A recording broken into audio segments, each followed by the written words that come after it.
கடக ராசி அன்பர்களுக்கு குரு பகவான் தன்னுடைய ராசிக்குள்ளேயே குரு பகவான் உள்ள அதிசாரமாக வந்திருக்கார். ஏற்கனவே கடக ராசி அவருக்கு ரொம்ப ரொம்ப பிடிச்ச ராசி. எப்படின்னா, குரு பகவான் இந்த ராசியில் தான் உச்சம் பெற்றிருக்கார். வேறு எந்த ராசியிலுமே தன்னுடைய வீட்டில் கூட அவர் உச்சம் பெறலை. ஆனால் கடகராசி வீட்டில் தான் என்ன பண்ணுறாரு, வலிமை அதிகமாக வில்பவராக அமர்ந்திருக்கிறார் என்று பார்க்குறோம். அப்போ கடகராசிக்குள்ளே அமர்ந்த குரு பகவான் ஜென்ம குருவாக அமர்ந்திருக்கிறார்.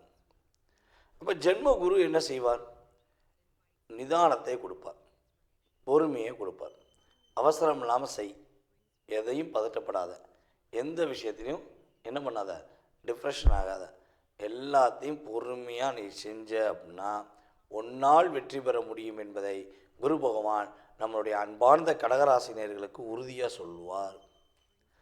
உறுதியாக அதே மாதிரி அவர் செயல்படுத்துவதற்கான பாக்கியம் செயல்பாடுகள் உண்டு. இப்போ கடகராசியில் அமர்ந்த குரு பகவான் தன்னுடைய 5ஆம் பார்வை மூலமாக விருச்சக ராசியை பார்க்கார், 7ஆம் பார்வை மூலமாக மகர ராசியை பார்க்கார், 9ஆம் பார்வை மூலமாக கரெக்டாக நம்மளுடைய மீன ராசியை பார்க்கார்.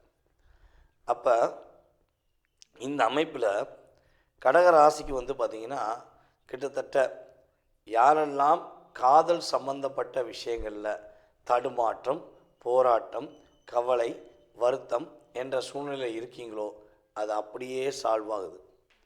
உங்களுக்கு பிடித்தமான நபர்களை நீங்கள் புரிதலுடன் ஏற்றுக்கொண்டு அவர்கள் உங்களை ஏற்றுக்கொண்டு ஒரு வாழ்வதற்கான அமைப்பு உருவாகும். அதே போல் திருமணம் சம்பந்தப்பட்ட செயல்பாடுகளுக்கு நம்மளுடைய கடகராசிக்காரங்க கொஞ்சம் அதிகமாக முயற்சி எடுத்தீங்க, ரொம்ப நாளாக முயற்சி எடுத்துக்கிருக்கீங்க அப்படின்னா உறுதியாக இந்த குரு பார்வையின் மூலமாக சுப நிகழ்ச்சிகள் நடப்பதற்கான வாய்ப்புகள் உண்டு. காதல் திருமணமா அல்லது திருமணத்துக்கு பிறகு காதலா அப்படின்னா உங்களுக்கு கடகராசிக்கு எப்பொழுதுமே திருமணத்துக்கு பிறகு காதல் என்பது மிகப்பெரிய சிறப்பு. ஆனால் இங்கே 5ஆம் இடம் வலுப்பெறுவதனால் காதல் திருமணம் முடிப்பதற்கான வாய்ப்புகளும் உண்டு என்று பார்க்குறோம். கவிதை, கற்பனை, வசனம் அப்படின்னா கடகராசிக்கு அது ஒரு அங்கீகாரம் கொடுக்கலாம். அந்தளவுக்கு உங்களுடைய கற்பனை ஆற்றல் அற்புதமாக இருக்கும். அதற்கேற்றவாறு குரு பகவான் 5ஆம் பார்வை மூலமாக உங்களுடைய ராசிக்கு 5ஆம் இடத்தை பார்க்குறதுனால உங்களுடைய அத்தனை விதமான செயல்பாடுகளிலும் மிகப்பெரிய ஒரு மாற்றத்தை சந்திப்பீங்க அப்படிங்கிறத சொல்ல முடியும். இறை அருள் உங்களுக்கு முழுமையாக கிடைக்கப்போகுது. உங்களுடைய குலதெய்வ கோயில் அருள், உங்களுடைய இஷ்ட தெய்வத்தின் அருள், அல்லது நீங்கள் உங்கள் ஊர் பக்கத்தில் கும்பிட்ற உங்களுடைய ஊர் பக்கத்தில் உள்ள காவல் தெய்வத்தினுடைய அருள், அத்தனை விதமான தெய்வங்கள் உங்களுக்கு இப்பொழுது இந்த குரு அதிசாரம் மூலமாக பரிபூர்ணம் அருள் கொடுக்கப் போகிறார்கள் என்பது உண்மை. அதே போல் நம்முடைய கடகராசி அன்பர்களில் கணவன் மனைவி ஒற்றுமை இல்லாமல் பிரிந்த நபர்கள் கூட ஒன்று சேர்வதற்கான வாக்கியம் உண்டு. இதில் உங்களுடைய அப்பா வழி உறவுன்னு சொல்லுவோம் பார்த்தீங்களா, அப்பா வழி உறவில் அப்பா கூட பிறந்தவங்க, தாத்தா கூட பிறந்தவங்க, இந்த உறவுகள் மூலமாக உங்களுக்கும் மிகப்பெரிய ஒரு மாற்றங்களும் முன்னேற்றங்களும் ஏற்பட போகுது என்பதை உறுதியாக சொல்ல முடியும். ஏன்னா உங்களுடைய 9ஆம் பாவகத்தை குரு பகவான் தன்னுடைய பார்வை மூலமாக பார்க்கறதுனால அந்த வீட்டில் ஏற்கனவே சனி பகவான் வக்ரமாகி உட்கார்ந்துருக்கனால உங்களுக்கு உங்களுடைய தகப்பனார் வழி சொத்து அல்லது தகப்பனார் வழி மூலமாக உறவுகள் மூலமாக நீங்கள் நினச்ச விஷயத்தை செய்ய போகிறீங்க.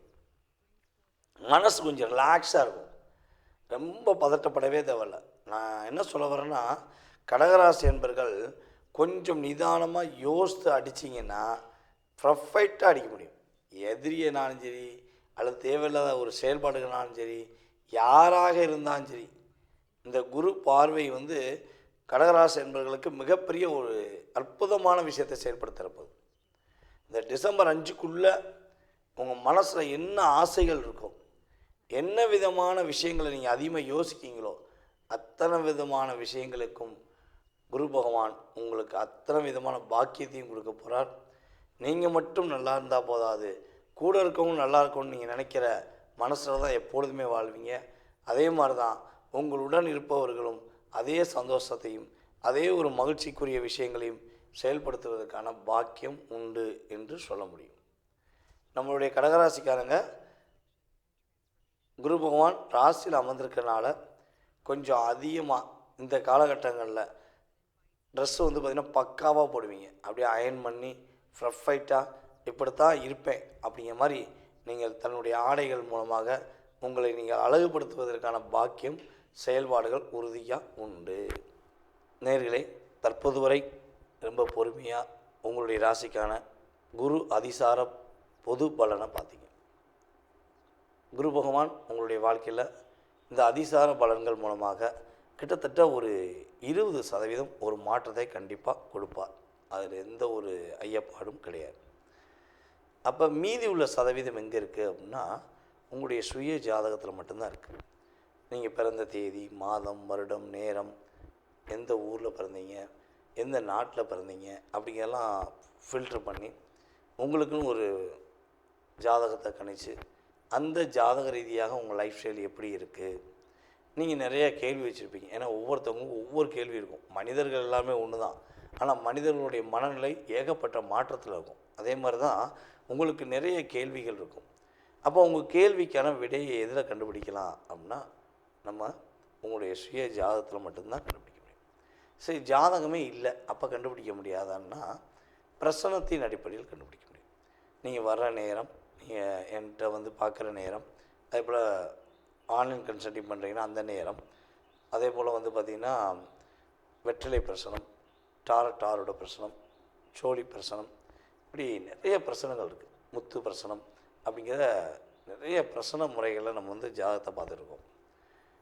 இந்த ஜாதக ரீதியான முழு விவரம் நீங்கள் தெரிஞ்சுக்கணும்னு ஆசைப்பட்டீங்கன்னா கீழே உள்ள வாட்ஸ்அப் நம்பருக்கு உங்களுடைய பெயர், நீங்கள் எந்த ஊர்லேருந்து பேசுகிறீங்க அப்படிங்கிற டீட்டெயில்ஸ் அனுப்பிவிடுங்க.